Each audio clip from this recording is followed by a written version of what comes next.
कभी चौका तो कभी छक्का है, अगर फिटनेस हो तो फिर उम्र में क्या रखा है। ये बात बिल्कुल फिट बैठती है दिनेश कार्तिक के ऊपर।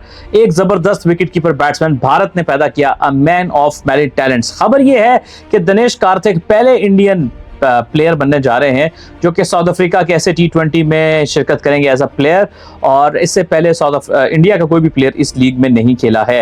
वैसे तो दिनेश कार्तिक जहां पर बैटिंग बहुत जबरदस्त करते हैं, वहां पर कमेंट्री में भी हम इनके जौहर देख चुके हैं कि बेहतरीन कमेंटेटर भी हैं और बहुत जबरदस्त प्लेयर भी हैं। और दिनेश कार्तिक ने पिछले कुछ सालों से अपनी एक एज अ फिनिशर इंडिया के क्रिकेट में अपना एक रोल बनाया। आईपीएल में उन्होंने बहुत ज़बरदस्त बैटिंग की, नीचे से आके वो बड़ी ज़बरदस्त बैटिंग करते थे, अगर मैं गलत नहीं तो रॉयल चैलेंजर्स बैंगलोर के लिए। और मतलब उस प्लेयर के अंदर एक क्वालिटी जो है वो दिनेश कार्तिक के अंदर हमें नजर आती है। 39 साल के हो गए हैं लेकिन अब भी परफॉर्मेंस में कमी नहीं आई है, और वो जो आड़े टेढ़े शॉट भी मारना सीखे हैं, और वक्त के साथ उनके खेल में और निखार आता चला गया। लोग कहते हैं कि वो पहले ये समझते थे कि वो छक्के नहीं मार सकते, ओल्ड फैशन प्लेयर है, लेकिन दिनेश कार्तिक ने वक्त के साथ इन सब बातों को गलत साबित कर देगा और बताया कि क्वालिटी हो तो भैया कुछ भी आप कर सकते हो। एंड इस आजकल के एरा में 39 ईयर्स ऑफ एज या 40 की एज में इंटरनेशनल क्रिकेट में सरवाइव करना, इसके लिए आपको गट्स, फिटनेस और बहुत जबरदस्त वर्क एथिक्स चाहिए होते हैं, जो कुछ ये दिनेश कार्तिक कर चुका है। ये उनके थोड़ा करियर पर निगाह डालते हैं तो दिनेश कार्तिक जो 39 बरस के हैं और पैदा हुए थे तमिलनाडु में 1995 1 जून को। जिन टीमों के लिए खेले कुछ कुछ के नाम लिख लेते हैं जी। रॉयल चैलेंजर्स बेंगलुरु और India, Tamil Nadu, Abahani limited, Albert Tuti, Patriots, Delhi Daredevils, ICC World 11, Gujarat Lions, I dream, Karaikudi Kaalai, India A, India Blue, India under 19, India Board President 11, Kings 11 Punjab, Kolkata Knight Riders, Mumbai Indians, South zone.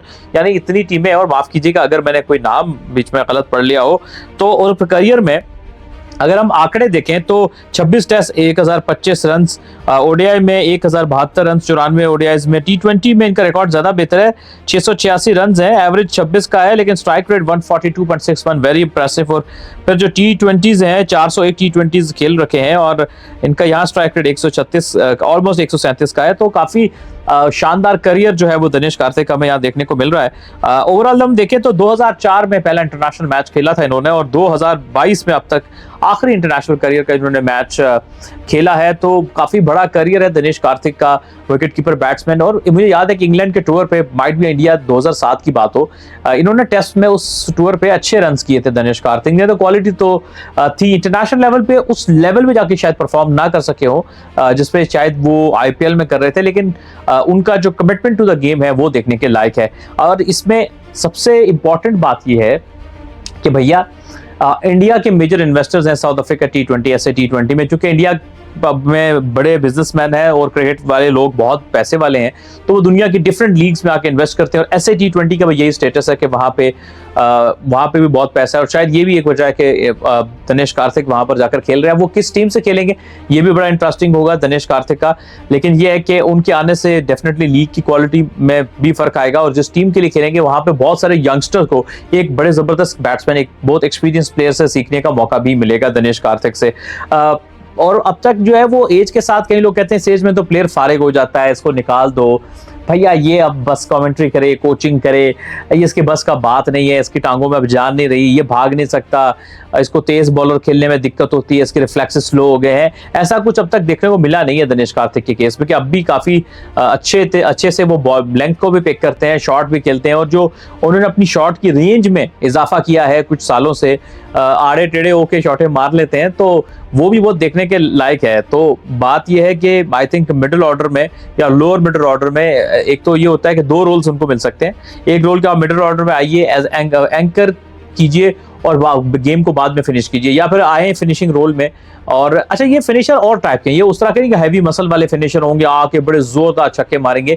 ये टेक्निकल क्रिकेट खेलते हैं, ये गैप्स में शॉट को करते हैं, ये प्लेसमेंट से बाउंड्रीज हासिल करते हैं, ज्यादातर प्लेस करते हैं, फ्लिक करते हैं, कुछ कभी अनऑर्थोडॉक्स शॉट भी खेलने की तरफ जाते हैं। यानी ये टेक्निकल क्रिकेट खेलते हैं, लेकिन बड़े इफेक्टिव है अपने मेथड के अंदर। स्ट्राइक रेट इनका बड़ा अच्छा होता है, और बड़े सक्सेसफुली आईपीएल में इन्होंने करके दिखाया हुआ है कि ये किस तरह से without taking too much risk बड़ी टेक्निकल क्रिकेट खेल कर, जो टेक्निकली सॉलिड प्लेयर होता है, जो टेस्ट क्रिकेट खेल चुका होता है, बहुत ज्यादा फर्स्ट क्लास क्रिकेट खेल चुका होता है, करीब करीब मैं देख रहा था इनके कोई I think 150-60 first class matches भी हैं, तो वो उसको गेम में इम्प्रोवाइज करना, टेक्निकल तरीके से safest way to play aggressive shots वो खेलना आता है, और यही केस फिट होता है दिनेश कार्तिक के लिए। तो आपको क्या लगता है दिनेश कार्तिक अब भी इंडिया के लिए खेल सकता है? अगर खेल सकता है तो जरूर कमेंट सेक्शन में मुझे बताइए।